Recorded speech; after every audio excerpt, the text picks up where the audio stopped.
The Retroid Pocket 3 Plus is a retro handheld I've had for about a year now. I've had it for so long now that it's not actually available from Retroid anymore. But this video isn't entirely pointless. The Pocket 4 and 4 Pro both are identical in terms of form factor and most aspects, with a slight boost in power. The big reason why I never got around to making a video on it is because I just really wasn't using the handheld all that much. So why is that? Well, I gave it another shot this past month to really figure out why that is. I believe I got it around December of 2023 during a sale. I had just got done playing a lot on my RG35XX, the original one that didn't have Wi-Fi. One of my videos on my main channel got big, and I had some extra money left over to upgrade. I had learned about a site called Retro Achievements and backlogged that I really liked a lot. At this time, the channel you're watching didn't exist, so I wasn't really making videos about this stuff. So there wasn't really any pressure to get a video out. Around this time, a lot of Amberneck handhelds were being released, and all of them about the same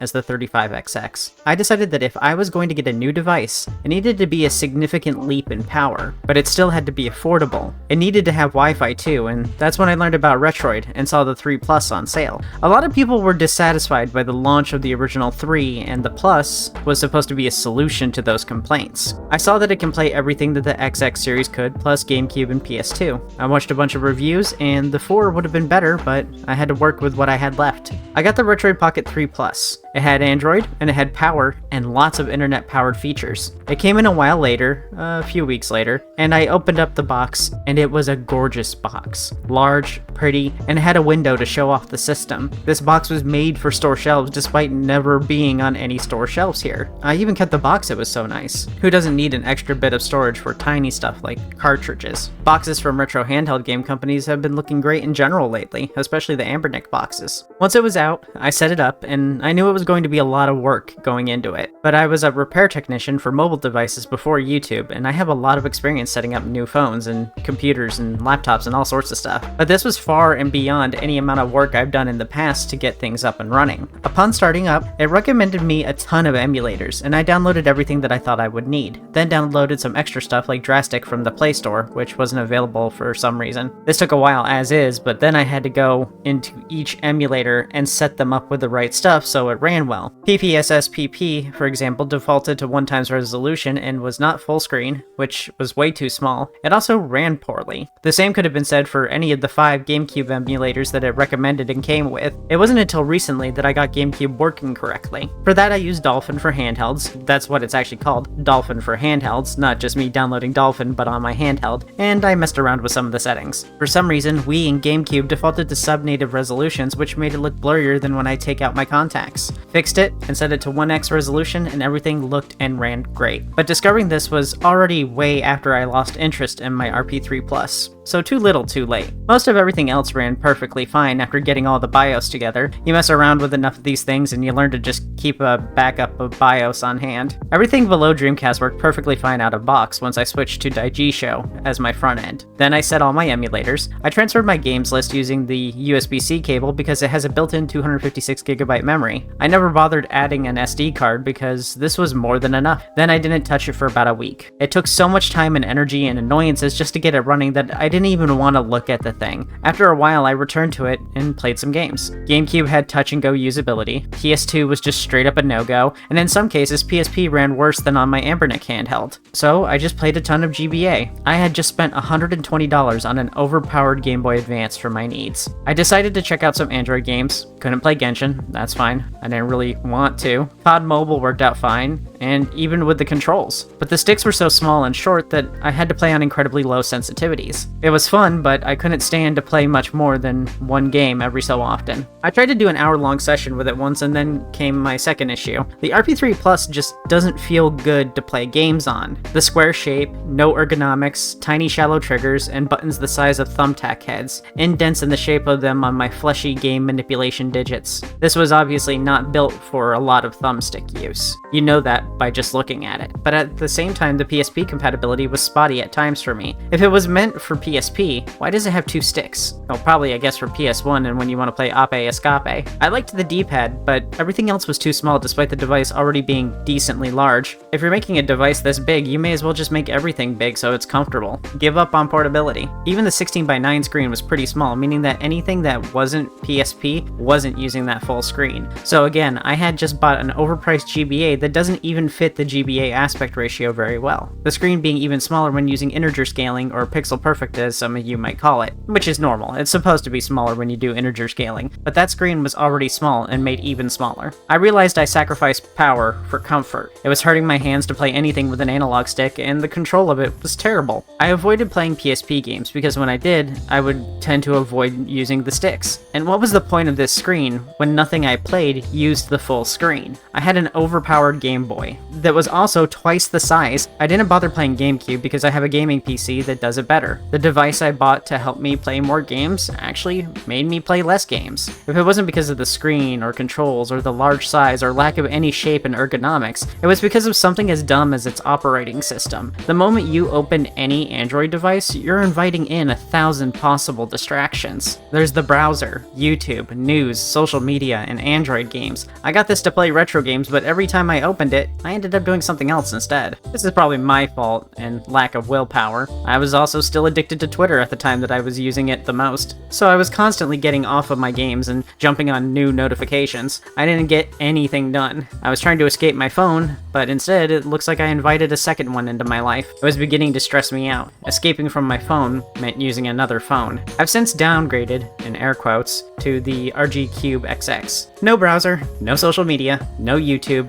just me and my games. It's been heaven. Maybe it's better to keep things simple sometimes. But this video isn't about the new pretty little thing in my life. I have to talk about the gray hag I used to be with. This thing is ugly. Some people say the build quality is great, but it doesn't even look like a game system to me. It looks cheap, fake, a knockoff. The plastic creaks on occasion, and there are just so many tiny issues that overall lead to me being dissatisfied with it as a whole. For example, the volume buttons. I would usually expect them to be on the top or the bottom of the system, but a sadist must have made this model because it's on the left where your palm rests. When I get to gripping, it sometimes changes the volume. Similar case on the right side with the home button. Select and start are at the top where you need to reach. Like, actually stretch your hand out to reach it. I really did choose the worst possible system for myself with this one. I thought power was all I needed, and now it's so bad that I see a system that is much less powerful and half the price as a direct upgrade. I played mostly GBA, revisiting some classic favorites like Mario & Luigi Superstar Saga, WarioWare, Wario Land 4, and Sigma Star Saga. I dabbled a bit on PSP, but was overall disappointed by performance in some games that I really wanted to play. Some Amazing Island, which ran great but was terrible because it's one of those minigame collections with a lot of tapping and the system wasn't really built for, you know, that. I didn't expect it to be great, so it's fine. Mystic Heroes, a Dynasty Warriors-like game, was fun but had lots of random frame dips. I don't mind a little setup and a project. I bought broken game systems just so I could fix them to play the system for cheaper. But after messing around with so much just to get these running, I didn't feel like fine-tuning them to get them to work perfect. DS was a fun surprise. Not everything played well, but the widescreen made the DS screens fit pretty well, albeit awkwardly. PS2 was absolutely a dead end. There was no way I was getting it to run anything, and that's fine. I knew it wouldn't work. Everything else ran great, but I couldn't even get myself to play my favorite system on it, the GBA. If you can't get me to play GBA, then something is definitely wrong. At least it has a long battery life and charges fast. This handheld really was a PSP machine that only sort of ran PSP. It taught me a good lesson though. Sometimes one of these handhelds can check all of your boxes and you'll think it's the perfect one for you, but there's no knowing how you'll feel about it 100% until it's actually in your hands. Unfortunately, there isn't really anything you can do about that. I'm bummed out about it, but there isn't anything stopping me from reselling it. But I decided instead to give it to someone else, and she's been playing an RG28XX that she says is way too small for her. I think she'll appreciate this more than I will, and the best part is, she doesn't have to go through any of the work that I did to set it up. I think this device isn't really the best for anyone to purchase, but the RP4 has more power and better compatibility with GameCube. But if you're looking for better GameCube emulation, you should probably just jump up to the 5. If you get this, you should be a person who is good at avoiding distractions. I also think that 16:9 in general is just a bad fit for retro gaming. The vast majority of systems you play will be 4:3 or more vertical, so leaning this heavily into a screen that's wide is a bad idea, even if it were the best PSP alternative, because of what it makes all the other systems sacrifice. It doesn't help that its 16:9 screen is also pretty small, at only just 5 inches diagonal. If you're going to go with a 16:9 device, it needs to be a big screen. But this isn't built for the average retro enthusiast that likes a lot of different systems. If for some reason you decide to still get it, I've linked Retroid's site in the description, where they sell the RP4 and the RP4 Pro, which are basically the same in form factor, they're just more powerful. Alright, bye!